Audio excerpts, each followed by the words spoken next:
India and China are engaged in a standoff around the lake in Ladakh, where a banner is erected by the Indian Army stands on a ridge around the Pangong Tso lake. In Ladakh, the Indian Army has reportedly occupied heights on the north bank of Pangong Tso, which overlook Chinese positions on the ridge lines in the Finger 4 area. This means that the Indian Army now has a tactical advantage on both the north and south banks of the Pangong. So mountain warfare is all about dominating the heights, and since they have come under the Indian Army's control, there are reports that China at Finger 4 the whole Pangong Tso area in the Ladakh sector is on edge with expectation of some kind of action from the Chinese army to regain lost ground on the south of the lake, where India had in a preemptive move occupied 24 strategic heights at present. India Army holding 30 dominating heights and other such terrain on the southern bank of the Pangong Tso, all of which were earlier unoccupied or partly held according to government sources. The heights include the Res Angla and Rakinla, both dominating the Spanger Gap and covering patrol points 27 to 31. They also include the dominating heights of Blacktop, Hainan Helmet, Garing Hill, Gorka Hill, and Nagar Hill, among others. Most of these heights and dominating terrain. The standoff began with China in eastern Ladakh in early May this year. What has added to the tension is the fact that now all the action in the Pangong Tso area is being controlled directly by commanders in Beijing, and it's no longer in the hands of local PLA officer to put pressure on India. China had also brought forward its 15 to 20 tanks near Spanger Gap, a mountain pass on the lake between China and India. India too has deployed its battle tanks.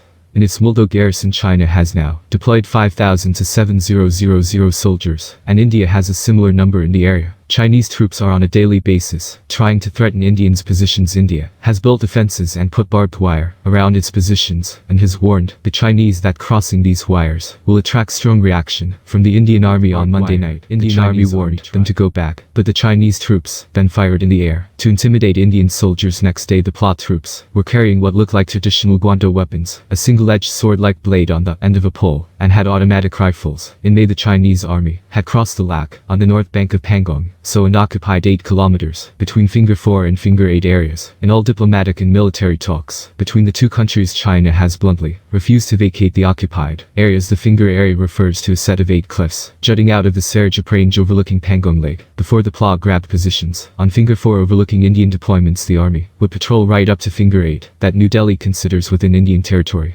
Thank you for watching World Report Global.